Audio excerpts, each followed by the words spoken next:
Wearing a shoulder harness and lap belt reduces the chances of being thrown around in your vehicle or from it during a collision. As you cannot predict when you may crash, it is safer to always wear a safety belt. Your chances of surviving a collision are 3 or 4 times greater with a safety belt than without one.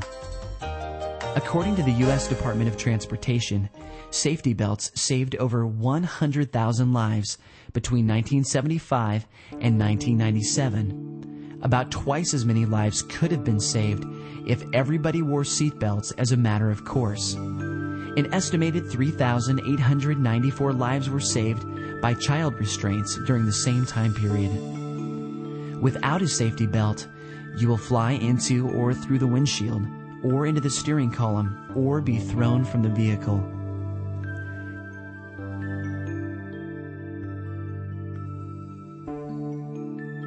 Being thrown out of a vehicle during a crash accounted for 26% of all passenger vehicle occupant fatalities in 1997, according to the U.S. Department of Transportation, while 73% of passenger car occupants who were thrown from their vehicles were killed.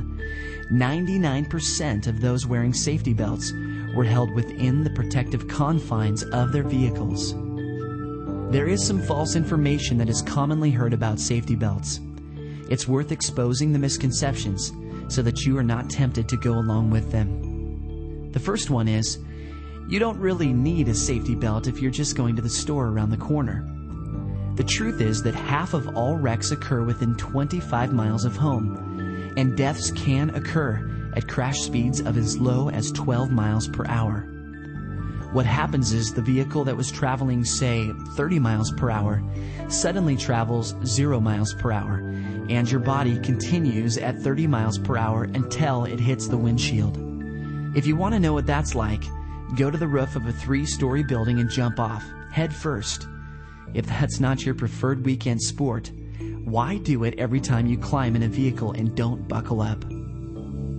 Geneva Mudge was the first female to drive a car in 1898 in New York. She skidded into 5 spectators and knocked them down the following year in a race. They were not seriously injured, but she became the first female to cause a wreck. According to the U.S. Department of Transportation, the passenger vehicle occupant death rate among women has stayed at 8 or 9 per 100,000 people since 1975, but has fallen from 21 to 15 per 100,000 men. Another misconception is, it's better not to wear safety belts because they can trap you in the vehicle. The idea is that in the event of a fire or driving into deep water, which only make up a combined total of 0.5% of all wrecks, you don't want to be held in the vehicle by a safety belt. Have you ever wondered about the impact before the fire or when hitting the water? Without a safety belt, you'd probably be knocked out, and then you'd have real trouble escaping from the vehicle.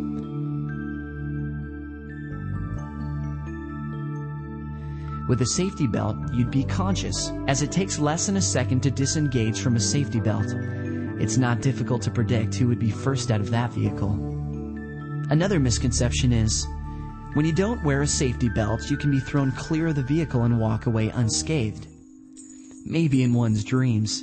Hitting something other than cotton wool at 40 miles per hour is not for the faint of heart. The numbers say that remaining in a vehicle during a collision is 5 times safer than being thrown out of it.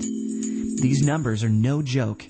It took a lot of law enforcement officers around the country poking through remains and making their reports to come up with those figures.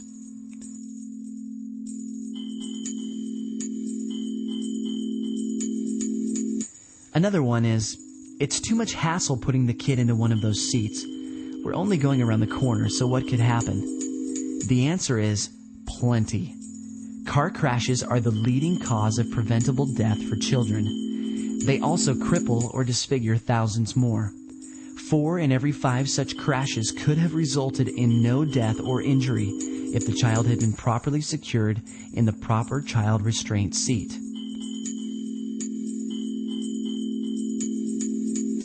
Crash injuries are the leading cause of death for children ages 5 through 12. According to the U.S. Department of Transportation, over 2,000 children died in motor vehicle crashes in 1998, 44% fewer than in 1975. Carrying a child in your arms is not safe either. No matter how determined you might be to keep hold of the child, a mere 20-mile-per-hour impact would wrench the child's body out of your desperate grip and throw it against some part of the vehicle with a force of 400 pounds. That's if the child weighs 20 pounds. As children's bodies are more delicate than those of adults, simply holding a child is a very cruel thing to do to that child. Always use child safety seats that fit your vehicle. If money is an issue, special programs run by hospitals, government agencies, business, and other organizations exist for low-income families to provide them with child safety seats. Over 100 people are killed and 1,000 injured in wrecks on our roads every day of the year. Proper use of well-maintained safety belts could reduce these numbers greatly. The truth is, safety belts save lives and prevent injuries.